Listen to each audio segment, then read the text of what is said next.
Aduh, temanku ini ngerepotin kali tuh, Mik. Kenapa dia Iya, tadi malam dia curhat tapi jam 3 pagi loh. di rumahmu? Enggak.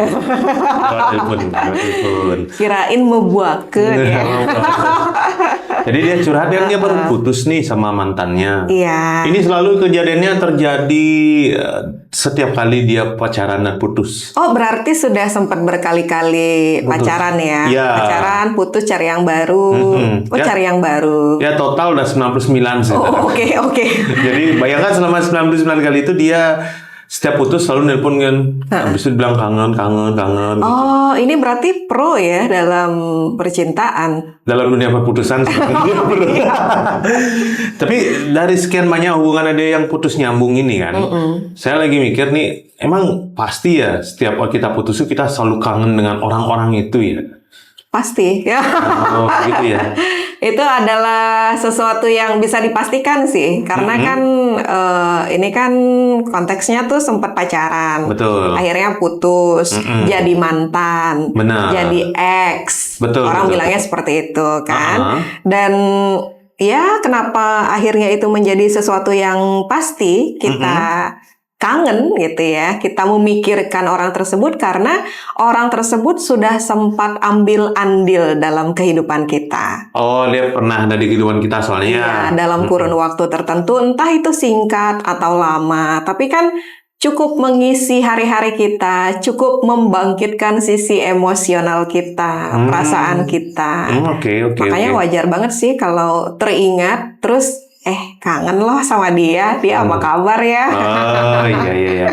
Tapi kadang-kadang saya berpikir kayak gini, apakah selalu kalau kita kangen dengan orang, itu kita memang kangen pertama sama orangnya, atau kangen kenangan manis bersamanya? Wah, gitu. ini bahasannya sulit sih, Yud. Tapi rata-rata ya, walaupun ada tipikal orang yang memang kangen sama orangnya, sama figurnya dia gitu, yang mungkin tidak ditemukan di orang baru gitu ya, atau orang-orang yang ada di sekitarnya di sekitarnya temenmu ini gitu. Oke. Jadi kangen nih sama orang yang seperti ini, dia spesial banget karena dia beda dari yang lain gitu. Asik. Memang karakternya mungkin ya. Karetnya seperti 2 kali ya. Tapi rata-rata orang kangen mantan itu karena ya kangen kenangan bersama si mantan. Nah, kenangannya kan ya, bener.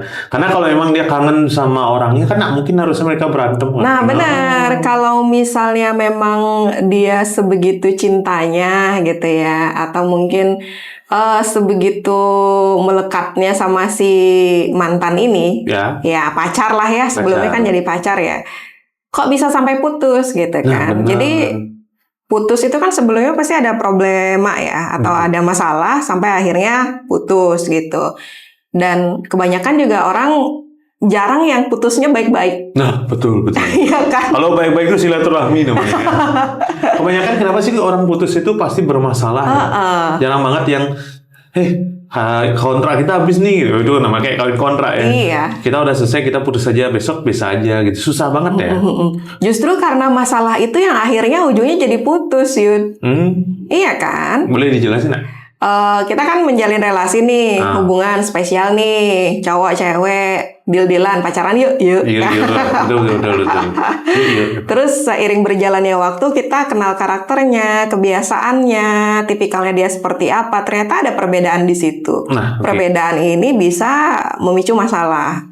Kalau misalnya tidak terselesaikan, tidak ada toleransi di dalam hubungan tersebut gitu ya. Ya ujung-ujungnya ini akan putus gitu ya, ngapain dipertahankan toh? Iya kan? Dan sejauh mana sih sebenarnya kita bisa melihat bahwa hubungan itu akan berjalan dalam waktu yang panjang atau singkat gitu? Wah, ini nggak ada indikatornya sih. Oh, nggak ada ya? Nggak ada indikator pastinya gitu ya. Ini tergantung dari masing-masing pihak, pria dan wanitanya, cewek cowoknya seperti apa mengelola hubungan tersebut. Karena kan ini berkaitan dengan sisi emosional masing-masing gitu. Benar. Dan ini nggak ada indikator pastinya. Ini abstrak banget, Yud. Oke. Jadi sebuah hubungan yang bahkan ya orang-orang bilang, dia ataupun mereka couple goals banget, tapi ternyata berakhir juga. Berakhir juga ya. Nah, misalkan kalau sudah menjalani sebuah hubungan, kemudian putus nih, dan putusnya itu kadang-kala kan karena kita dalam kondisi yang tidak 100% ya. Iya. Kadang kerasa kita bahwa saya kangen orangnya, padahal sebenarnya kangen situasinya. Sebenarnya apa sih yang harus dilakukan oleh orang yang misalkan baru putus jika dia berada dalam dilema itu? Oke. Gitu. Baru putus, terus keinget sama mantannya gitu ya. Setiap malam dia lihat foto wallpaper, kebetulan kan pakai wallpaper, kelihatan. Kemudian dia melakukan sesuatu, keinget kegiatan bersama mantan, nyapu bareng misalkan gitu. Seharusnya dia yang ngepel, aku yang nyapu, kok sekarang yang ngepel nggak jalan ya. Itu jadi memanfaatkan nggak sih? Itu jadi ART banget ya. Iya. Tapi gimana sih cara untuk merespon itu sebenarnya? Biarkan ingatan itu hadir dan analisa. Jadi kita pakai sisi rasional kita ya. Walaupun memang di dalam prosesnya itu pasti ada menghadirkan perasaan yang gimana gitu. Salah satunya kangen. Itu kan dirasa ya, bukan diolah di pikiran sebenarnya. Jadi rasa kangen itu gimana gitu ke badan rasanya, iya kan? Iya sih, kayak ada ada sakit tapi nggak berdarah gitu ya. Sakit tapi nagih. Benar. Iya kan? Jadi dibiarkanlah ingatan itu hadir, ingatan tentang dia. Entah itu dianya seperti apa atau pas momen kenangan bareng dia gitu. Nah, di situ tuh kita bisa menganalisa sebenarnya, Yud, apakah kita sebenarnya rindu ataupun kangen orangnya atau kenangannya, ingatan yang seperti apa yang hadir. Kalau misalnya ingatan tentang karakternya gitu ya, karakternya yang mungkin ngayomin, ngemong gitu ya. Habis itu pokoknya ingatan itu tentang dia, bukan momennya. Itu beda loh. Oke. Jadi contohnya nih, kalau saya ingat Yuda itu gimana gitu. Yuda itu tampan itu. Dia ganteng banget ya gitu. Habis itu juga inget soal tatanan rambutnya gini. Rambutnya, oke. Kok saya belum nemu ya orang yang tatanan rambutnya begitu gitu. Iya kan? Itu jadi berarti ke orangnya. Gitu. Tapi ketika momennya, kangen momennya, itu lebih ke kayak Yuda ngapain aja ke saya. Ngapain aja. Banyak kegiatan. Iya, nge-treatnya seperti apa? Atau momen jalan barengnya mungkin, ngedate-nya ataupun datingnya. Dan lain sebagainya. Berarti momennya. Berarti sebenarnya sesimpel itu ya. Iya. Tapi kadang-kadang orang kalau dalam kondisi sudah terpuruk itu susah ya. Biasanya kepikiran lebih ke orangnya, lebih ke orang. Benar, sebenarnya tuh dia mencari momennya aja. Iya, benar. Jadi sebenarnya banyak juga beberapa orang yang akhirnya ketika kangen mantan. Itu kayak, ngapain sih kangen dia? Move on. Ini juga unik ya, ketika misalkan bercerita dengan teman itu, teman tuh selalu melihat mantan dari temannya dia tuh pasti antagonis kayak gitu. Penjahat banget itu katanya. Padahal awalnya ketika mungkin besti-bestinya nih. Ini ketika misalkan pada saat dia pacaran tuh dia supportnya 100% kan. Iya.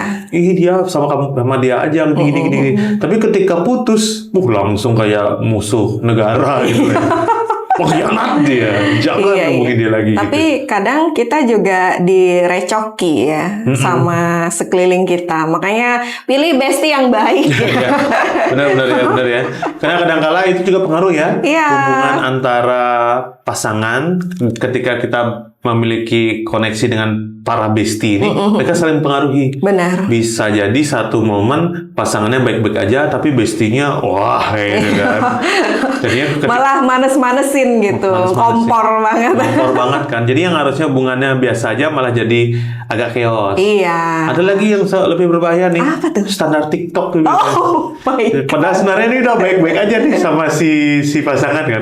Tapi begitu ngeliat standar TikTok TikTok harusnya begini, harusnya begitu. Ya ampun, capek nggak sih kayak capek gitu? banget. Sebenarnya nggak ada salahnya juga kita mendengarkan bestie-bestie kita, karena bagaimanapun juga mereka adalah bagian dari hidup kita gitu ya. Tapi jangan plek-ketiplek juga kita kayak cerna mentah-mentah apapun yang dikatakan oleh bestie-bestie kita ini. Termasuk momen ketika kita merindukan si mantan. Betul. Ataupun kangen sama mantan. Kadang-kadang kan kita cerita gitu ya. Guys, aku kangen dia loh gitu kan.